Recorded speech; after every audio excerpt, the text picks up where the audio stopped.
की जय।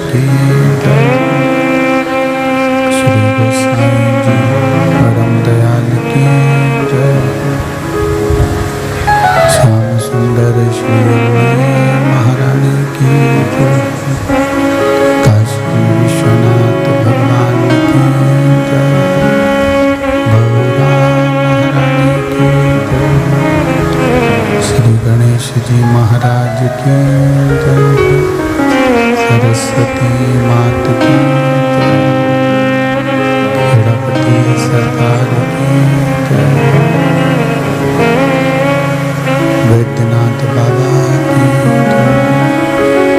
नागेश्वर भगवान की जय। महाकाल राजा की जय।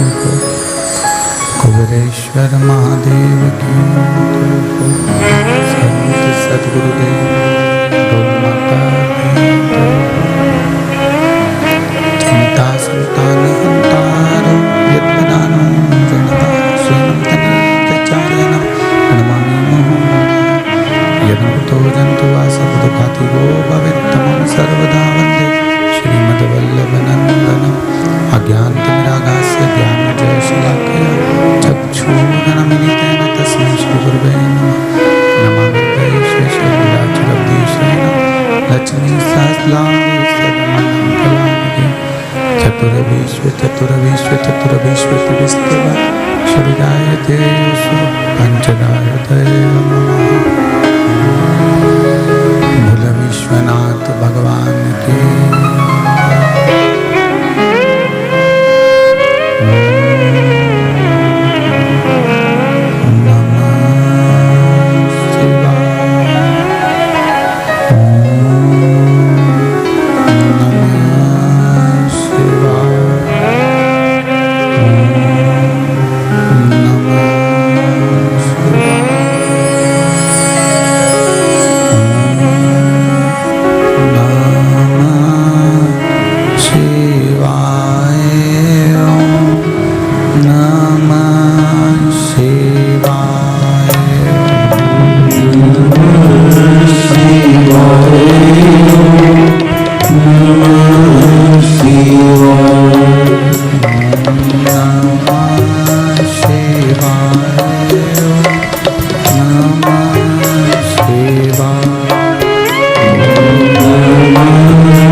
भगवान की जय। भुवनेश्वर महादेव की जय। हर हर महादेव, हर हर महादेव, हर हर महादेव। काशी विश्वनाथ ओघड़ दानी, त्रिकालदर्शी, कैलाशी, अविनाशी भगवान शिव, जिनकी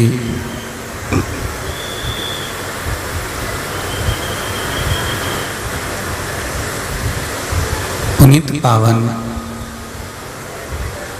शिव महापुराण की कथा संपूर्ण विश्व के कल्याण हेतु, संपूर्ण जगत के उद्धार हेतु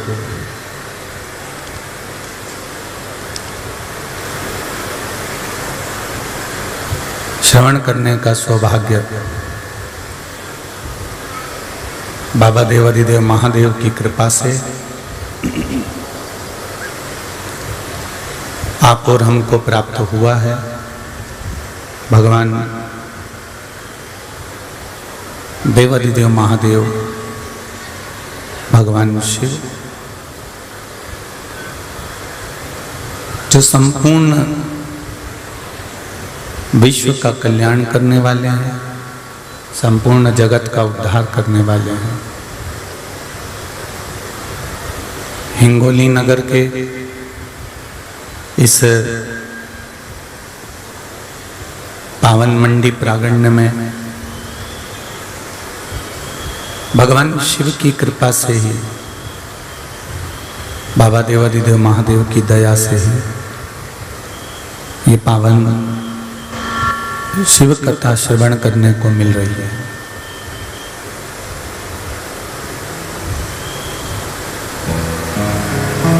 स्वर्गीय श्री दुर्गा प्रसाद जी की स्मृति में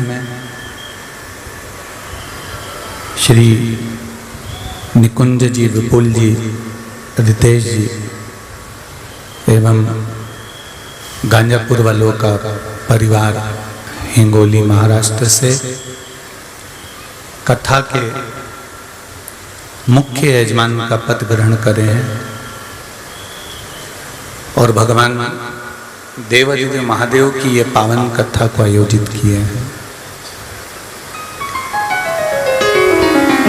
यजमान जो पूजन में विराजमान है श्री हनुमान प्रसाद जी, गणेश लाल जी अग्रवाल, स्वर्गीय रामेश्वर जी, बाला प्रसाद जी बियाणी, इनकी स्मृति में श्रीमती चंद्रकला रामेश्वर जी बियाणी एंड राजेश अजय विजय जी बियाणी, स्वर्गीय ब्रजलाल जी खुराना, इनकी स्मृति में श्रीमती शकुंतला देवी ब्रजलाल जी खुराना, जो नित्य पूजन के यजमान पद ग्रहण करें। बाबा देवाधिदेव महादेव जो नित्य जीवन के प्रत्येक पहलू पर उनका स्मरण जरूरी है।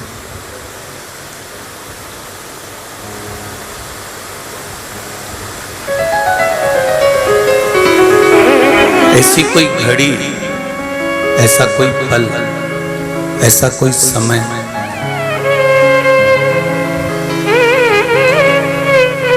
ना निकले जिसमें भगवान शंकर का गुणगान ना हो, भगवान शिव का स्मरण ना हो।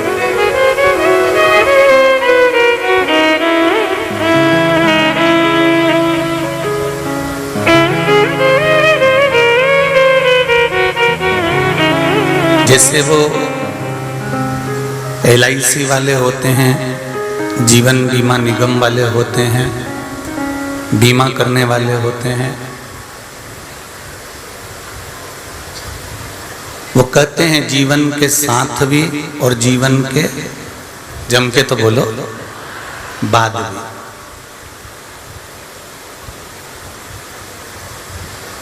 वो कहते हैं कि जीवन के साथ भी और जीवन के बाद भी ये बीमा काम आएगा। पर शिव महापुराण की कथा कहती है शंकर जैसा कोई बीमा नहीं जो जीवन के साथ भी है और जीवन के बाद भी है।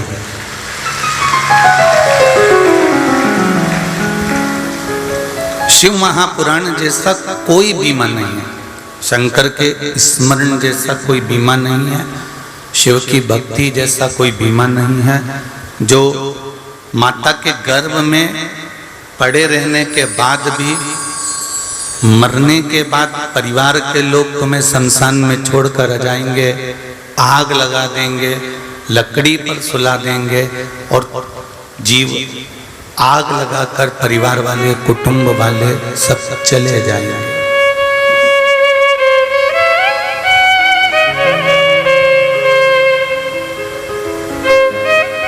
तब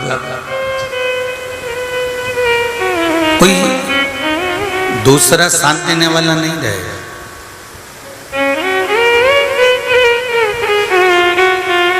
वो कहते हैं ना अंत समय प्रभु आना पड़ेगा, वचन दिया तो निभाना पड़ेगा। आए ना आए प्रभु कुटुंब कबीला, आए ना आए प्रभु कुटुंब कबीला। अंत समय भोले आना पड़ेगा, अंत समय भोले आना पड़ेगा। जीवन में हम अपनी जिंदगी की जितनी दौड़ में हम लोग चल रहे हैं, जितने हम आगे बढ़ रहे हैं, जितने अग्रणता की ओर बढ़ रहे हैं, उसके साथ भगवान शंकर का मंत्र जाप, भगवान शिव का नाम जाप, भगवान शंकर का स्मरण, भगवान शंकर का गुणगान जो हमने किया है, जो हम कर रहे हैं। और ये गुणगान भगवान शिव का केवल जीते जी काम नहीं आ रहा है, ये गुणगान मृत्यु के बाद भी काम आ रहा है।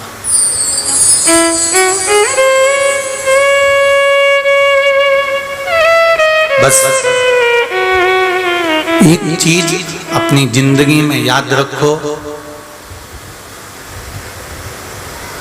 जैसे मोबाइल में बैलेंस देखते रहते हो कि कब खत्म हो रहा है, देखते हो। टीवी का रिचार्ज कब खत्म हो रहा है, बैंक का बैलेंस भी देखते रहते हो कि कैसा चल रहा है।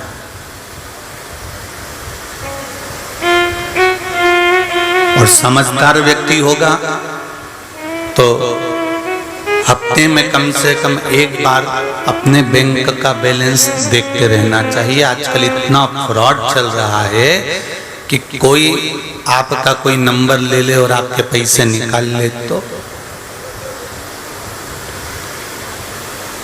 हफ्ते में 2 बार अपने बैंक का बैलेंस देख लो।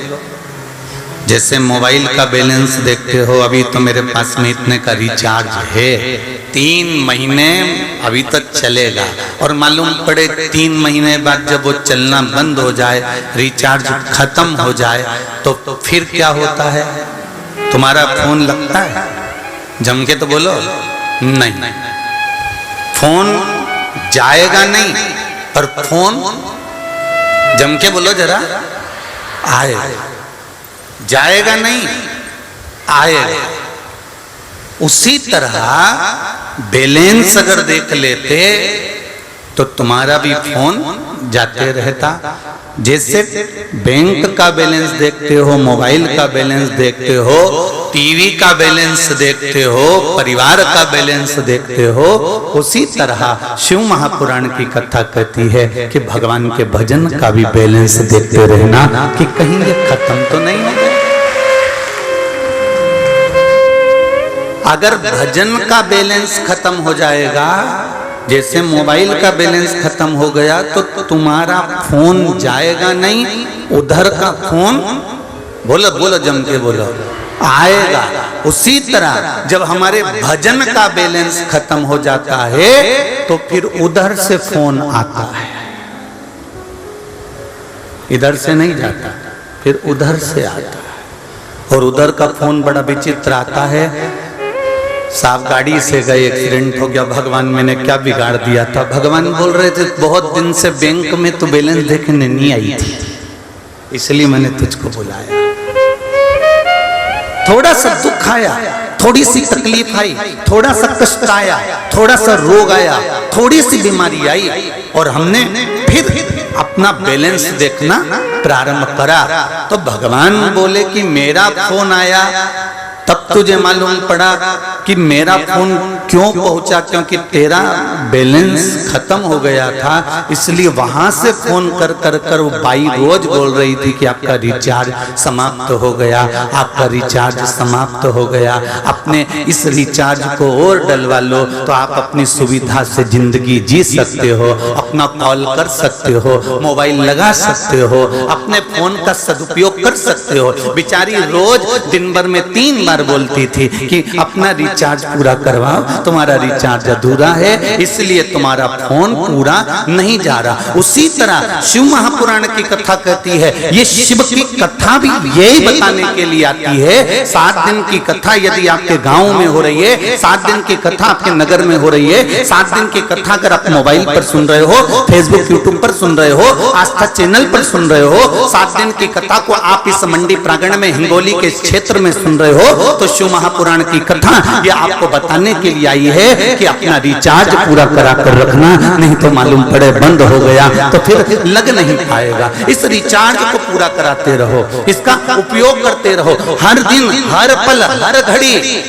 21,600 श्वास जो मनुष्य को प्रतिदिन मिलती है, उस 21,600 श्वास का गणना भले तुम करो ना करो, पर इन श्वास के साथ में तुम भगवान का भजन करते करते अपने कर्म को करो। 3.5 करोड़ रोम छिद्र मनुष्य के शरीर में है, एक एक रोम को गिनोगे तो 3.5 करोड़ रोम छिद्र निकलेंगे। इन 3.5 करोड़ रोम छिद्र में से अगर एक बार भी भगवान का भजन कर लिया तो जिंदगी की सार्थकता बन जाएगी। तुम्हारा मोबाइल का बैलेंस बराबर चलता रहेगा, तुम्हें रिचार्ज की जरूरत नहीं पड़ती।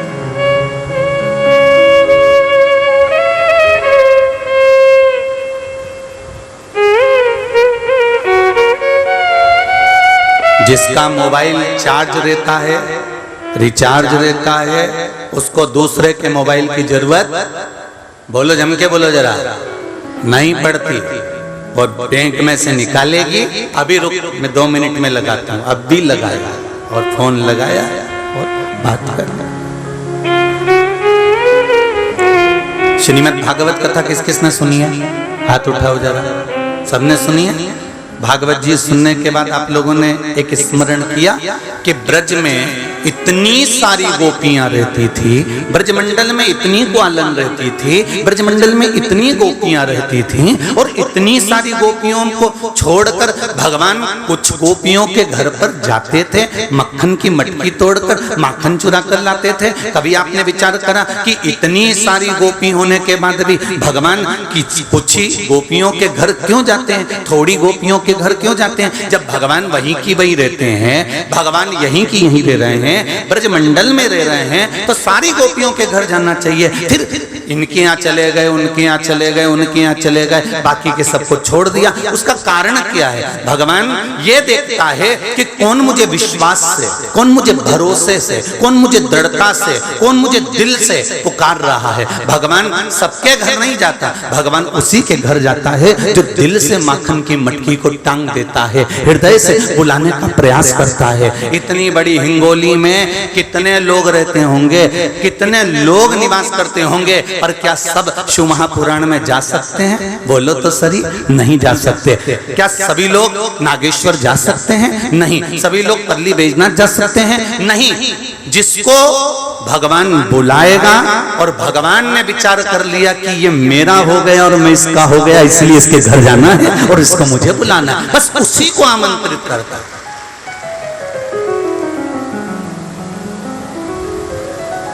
वो एक गाना याद करो तो जरा, शायद रविंद्र तेरे को याद होगा कि सारी की सारी तैयारी रह जाती, अरे मानो, आता है जरा गाना, एक लाइन गाओ जरा, सारी की सारी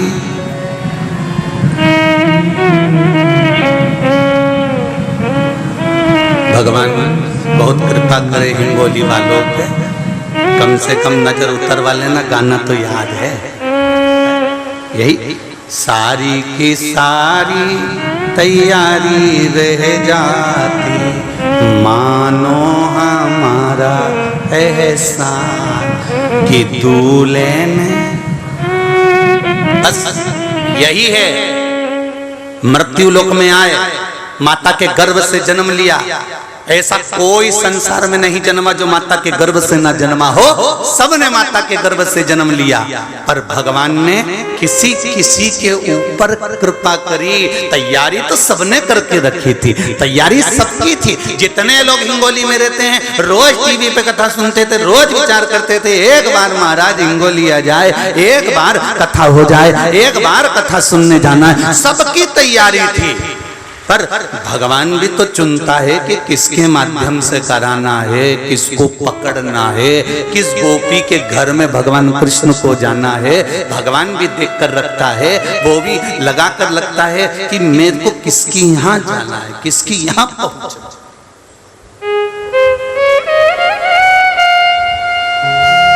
भगवान कृष्ण सारी गोपियों के घर नहीं जाते थे, भगवान कृष्ण केवल उनके घर जाते थे जो दिल से मटकी टांगते थे।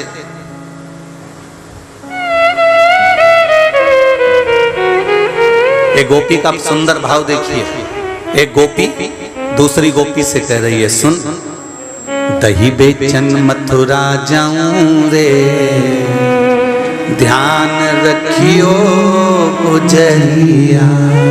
ए सखी, मैं दही बेचने के लिए मथुरा जा रही हूँ, तो मेरी मटकी का ध्यान रखना। उसने सखी ने पूछा क्या ध्यान रखना है, वो तो बता जा। अरे सुन, दही बेचन मथुरा जाऊं रे, ध्यान रखियो गुजरिया, शाम से पहले घर ना आऊं रे, ध्यान रखियो। आप भी तो बोलो साथ में, ध्यान रखियो। और सुन सखी, सखी ने कहा करना क्या है, तो सखी से बोल रही है, काना जो आवे तो आवन दीजे। अब सखी ने कहा गजब कर गई री तू, मुझे घर छोड़ के जा रही और क्या के चोटे को घर में आन दो, चोर को पहुंचने दो। तो फिर एक काम करना, दरवाजा खोल के चली जाओ, मुझे भी छोड़ने की क्या जरूरत है। तो सखी कहती सुन तो सरी जरा कि काना जो आवे तो आवन दीजो।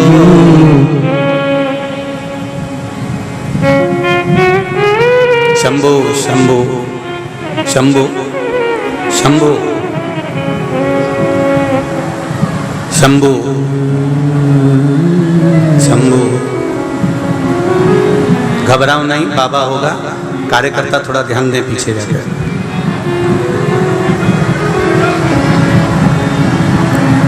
श्री शिवाय नमस्तुभ्यं, श्री शिवाय नमस्तुभ्यं,